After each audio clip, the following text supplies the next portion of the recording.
my goodness. I'm at Harvard! Wow. To President Faust, my fellow honorands, Carl, that was so beautiful. Thank you so much. And James Rothenberg, Stephanie Wilson, Harvard faculty, with a special bow to my friend, Dr. Henry Louis Gates. All of you alumni, with a special bow to the class of '88 and your $115 million.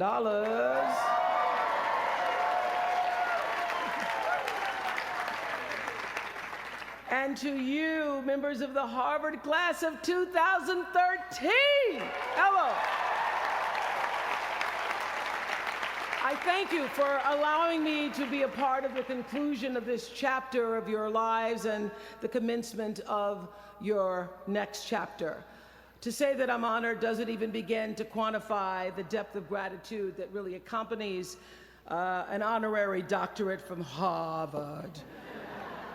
Not too many little girls from rural Misisipi have made it all the way here to Cambridge, and I can tell you that I consider today, as I sat on the stage this morning, getting teary for you all and then teary for myself, I consider today a defining milestone in a very long and a blessed journey. My one hope today is that I can be a source of some inspiration. I'm going to address my remarks to anybody who's ever felt inferior or felt disadvantaged, felt screwed by life. This is a speech for the quad.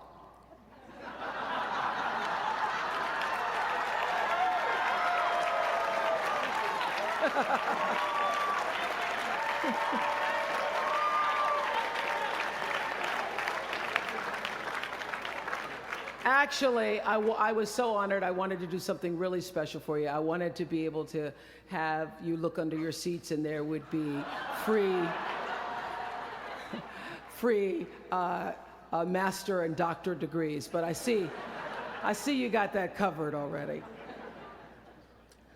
I will be honest with you. I felt a lot of pressure over the past few weeks to come up with something that I could share with you that you hadn't heard before, because after all, y'all went to Harvard, I did not.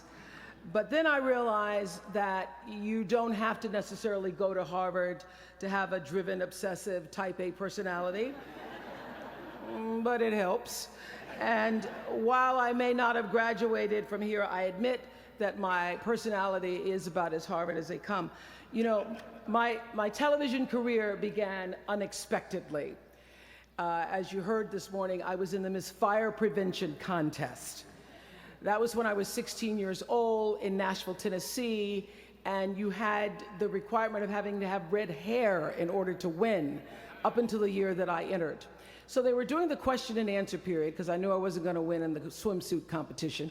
So during the question and answer period, the question came, "Why, young lady, what would you like to be when you grow up?" And by the time they got to me, all the good answers were gone. So I had seen Barbara Walters on the Today Show that morning, so I answered, "I would like to be a journalist. I would like to tell other people's stories in a way that makes a difference in their lives and the world." And as those words were coming out of my mouth, I went, "Whoa, this is pretty good.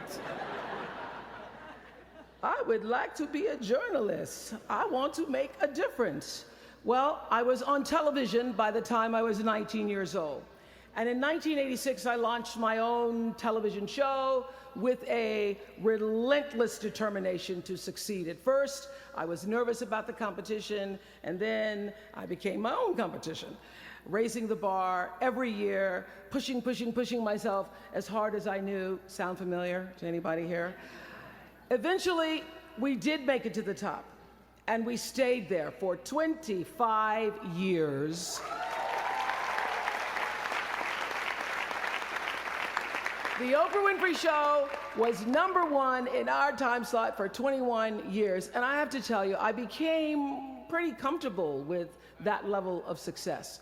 But a few years ago, I decided, as you will at some point, that it was time to recalculate, find new territory, break new ground. So I ended the show and launched OWN, the Oprah Winfrey Network. The initials just worked out for me. So 1 year later, after launching OWN, nearly every media outlet had proclaimed that my new venture was a flop. Not just a flop, but a big, bold flop, they call it. I can still remember the day I opened up USA Today and read the headline, "Oprah not quite standing on her own." I mean, really, USA Today, now that's the nice newspaper. It really was, this time last year, the worst period in my professional life. I was stressed and I was frustrated, and quite frankly, I was embarrassed. It was right around that time that President Faust called and asked me to speak here, and I thought, you want me to speak to Harvard graduates? What can I possibly say to Harvard graduates, some of the most successful graduates in the world, in the very moment when I had stopped succeeding? So I got off the phone with President Faust, and I went to the shower.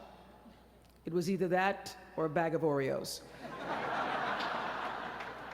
So I chose the shower. And I was in the shower a long time, and as I was in the shower, the words of an old hymn came to me. You may not know it. It's by and by, when the morning comes. And I started thinking about when the morning might come, because at the time I thought I was stuck in a hole.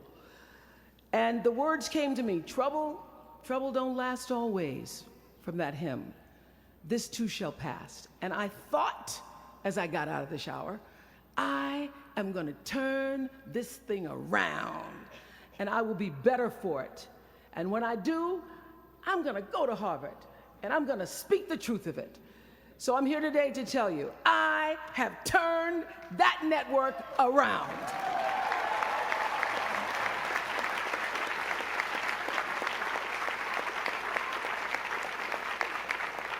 And it was all because I wanted to do it by the time I got to speak to you all. So thank you so much. You don't know what motivation you were for me. Thank you. I'm even prouder to share a fundamental truth that you might not have learned even as graduates of Harvard, unless you studied the ancient Greek hero with Professor Naj. Professor Naj, who, as we were coming in this morning, said, "Please, Ms. Winfrey, walk decisively." I shall walk decisively. This is what I want to share.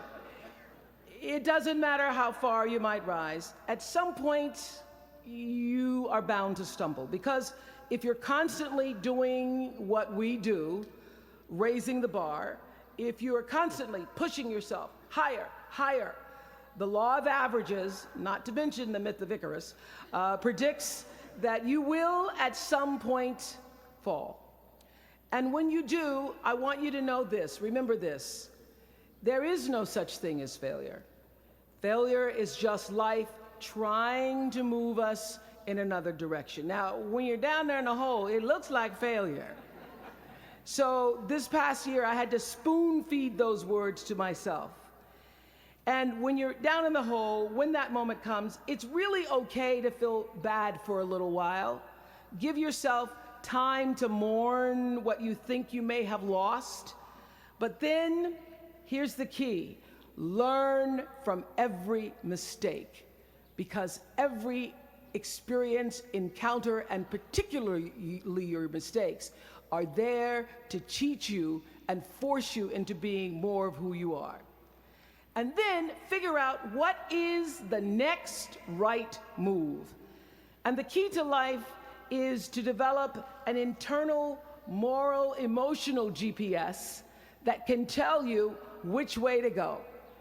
Because now and forevermore, when you Google yourself, your search results will read, Harvard 2013. And in a very competitive world, that really is a calling card, because I can tell you, as one who employs a lot of people, when I see Harvard, I sit up a little straighter and say, where is he or she? Bring them in. It's an impressive calling card that can lead to even more impressive bullets in the years ahead.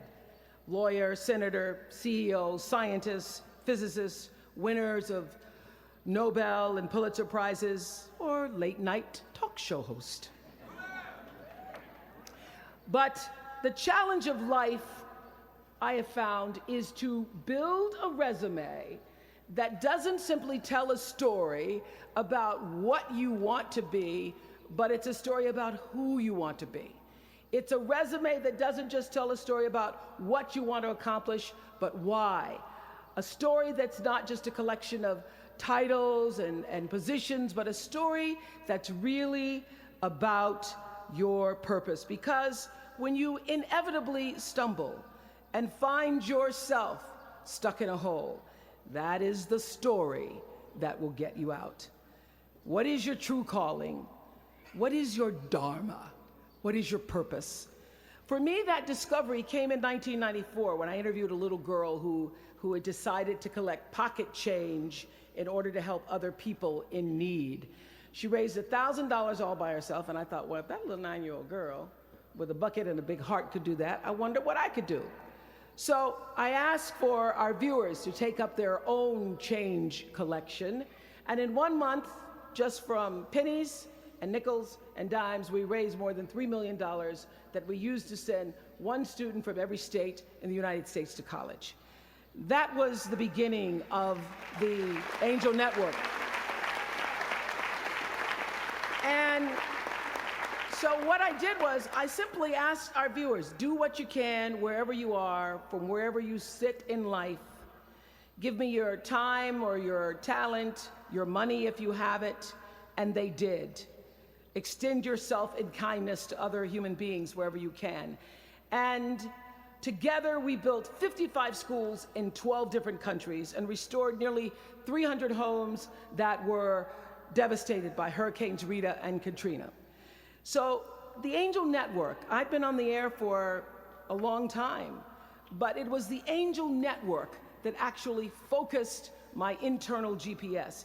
It helped me to decide that I wasn't just going to be on TV every day, but that the goal of my shows, my interviews, my business, my philanthropy, all of it, whatever ventures I might pursue, would be to make clear that what unites us is ultimately far more redeeming and compelling than anything that separates me. Because what had become clear to me, and I want you to know, it isn't always clear in the beginning, because as I said, I've been on television since I was 19 years old. But around 94, I got really clear. So don't expect the clarity to come all at once, to know your purpose right away. But what became clear to me was that I was here on earth to use television and not be used by it, to use television to illuminate the transcendent power of our better angels. So this Angel Network, it didn't just change the lives of those who were helped, but the lives of those who also did the helping. It reminded us that no matter who we are, or what we look like, or what we may believe, it is both possible and, more importantly, it becomes powerful to come together in common purpose and common effort. I saw something on the Bill Maher show recently that so reminded me of this point. It was an interview with David and Francine Wheeler. They lost their 7-year-old son, Ben, in the Sandy Hook tragedy. And even though gun safety legislation to strengthen background checks had just been voted down in Congress at the time that they were doing this interview, they talked about how they refused to be discouraged. Francine said this. She said, "Our hearts are broken, but our spirits are not. I'm going to tell them what it's like to find a conversation about change that is love, and I'm going to do that without fighting them." And then her husband David added this: "You simply cannot demonize or vilify someone who doesn't agree with you. Because the minute you do that, your discussion is over. And we cannot do that any longer. The problem is too enormous. There has to be some way that this darkness can be banished with light. In our political system and in the media, we often see the reflection of a country that is polarized, that is paralyzed, and is self-interested. And yet, I know you know the truth. We all know that we are better than the cynicism and the pessimism that is regurgitated throughout Washington and the 24-hour cable news cycle. Not my channel, by the way. We understand that the vast majority of people in this country believe in stronger background checks because they realize that we can uphold the Second Amendment and also reduce the violence that is robbing us of our children. They don't have to be incompatible.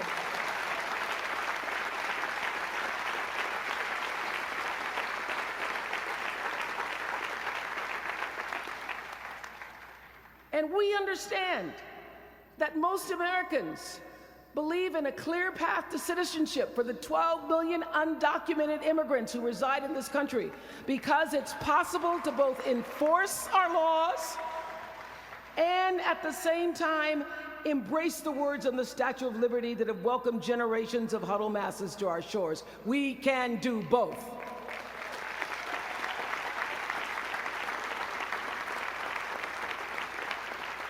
And we understand, I know you do because you went to Harvard, that people from both parties and no party believe that indigent mothers and families should have access to healthy food and a roof over their heads and a strong public education.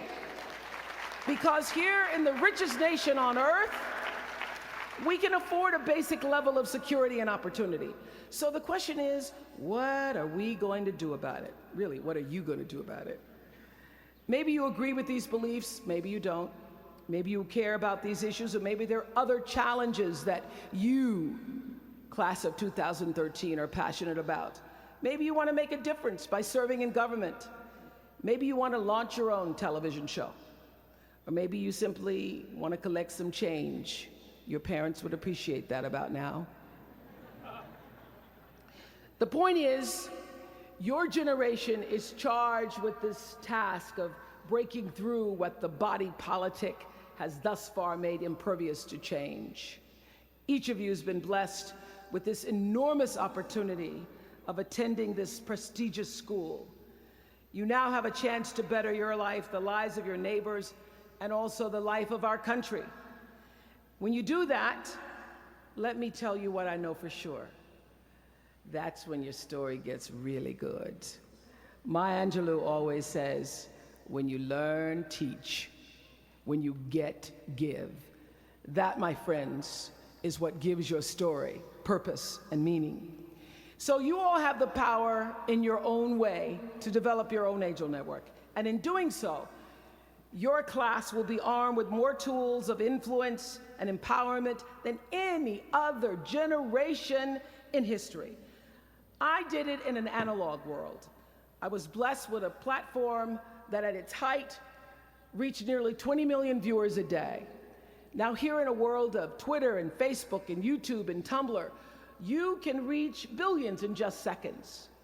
You're the generation that rejected predictions about your detachment and your disengagement by showing up to vote in record numbers in 2008. And when the pundits said, they talked about you, they said you'd be too disappointed, you'd be too dejected to repeat that same kind of turnout in the 2012 election, and you proved them wrong by showing up in even greater numbers. That's who you are. This generation, your generation, I know, has developed a finely honed radar for BS. Can you say BS at Harvard? The spin and phoniness and artificial nastiness that saturates so much of our national debate. I know you all understand better than most that real progress requires authentic an authentic way of being, honesty, and above all, empathy. I have to say that the single most important lesson I learned in 25 years talking every single day to people was that there's a common denominator in our human experience. Most of us, I tell you, we don't want to be divided. What we want, the common denominator that I found in every single interview, is we want to be validated. We want to be understood.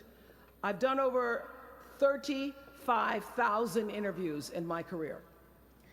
And as soon as that camera shuts off, everyone always turns to me and inevitably in their own way asks this question: was that okay? I heard it from President Bush. I heard it from President Obama.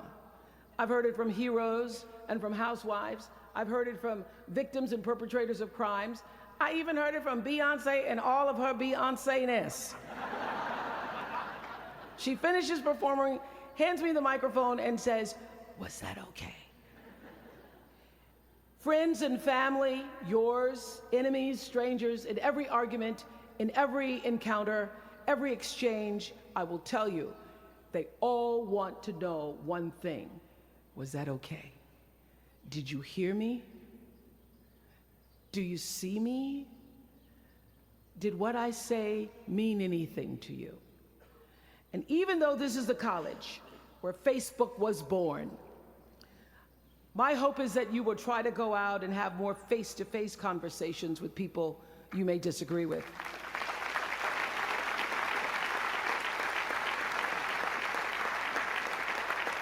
That you'll have the courage to look them in the eye and hear their point of view, and help make sure that the speed and distance and anonymity of our world doesn't cause us to lose our ability to stand in somebody else's shoes and recognize all that we share as a people. This is imperative for you as an individual and for our success as a nation.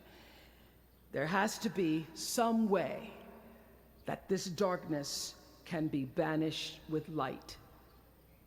Says the man whose little boy was massacred on just an ordinary Friday in December.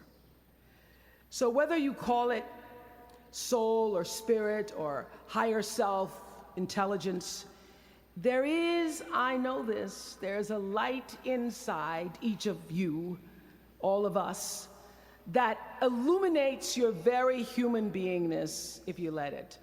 And as a young girl from rural Mississippi, I learned long ago that being myself was much easier than pretending to be Barbara Walters. Although when I first started, because I had Barbara in my head, I would try to sit like Barbara, talk like Barbara, move like Barbara. And then one night I was on the news, reading the news, and I called Canada, Canada. And that was the end of me being Barbara. I cracked myself up on TV, couldn't stop laughing, and my real personality came through. And I figured out, oh gee, I can be a much better Oprah than I could be a pretend Barbara. I know that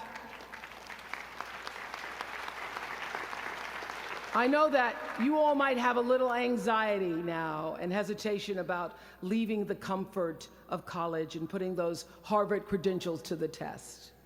But no matter what challenges or setbacks or disappointments you may encounter along the way, you will find true success and happiness if you have only one goal. There really is only one, and that is this: to fulfill the highest, most truthful expression of yourself as a human being.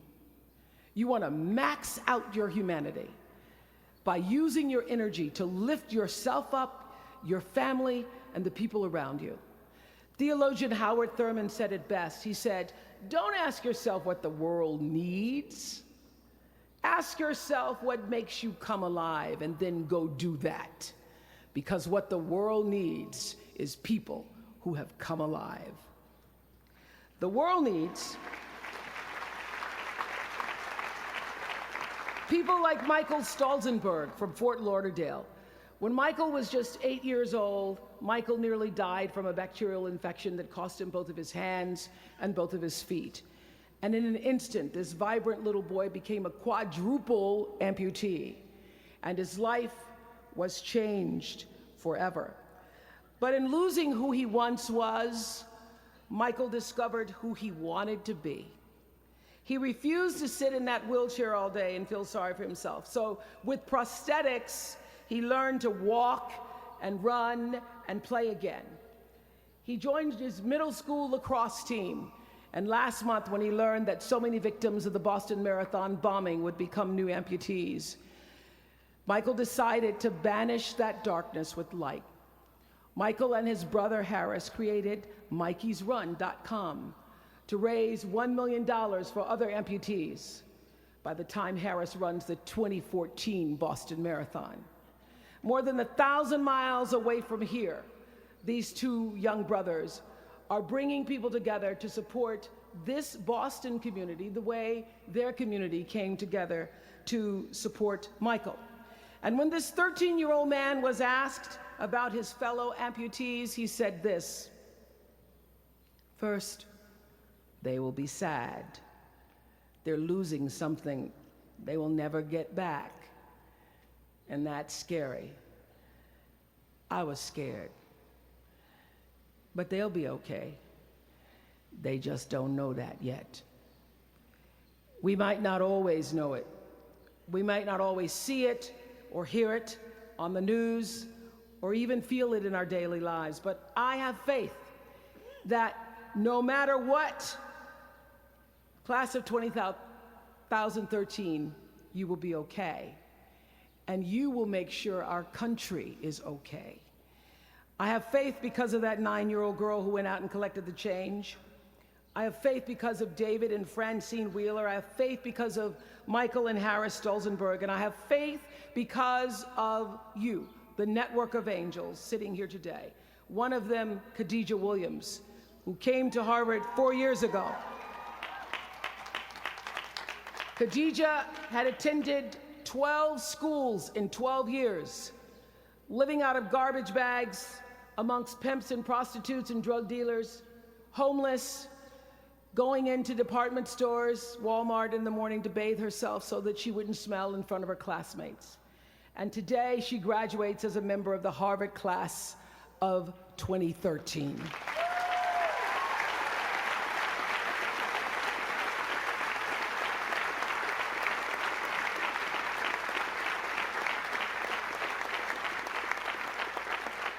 From time to time, you may stumble, fall. You will for sure count on this.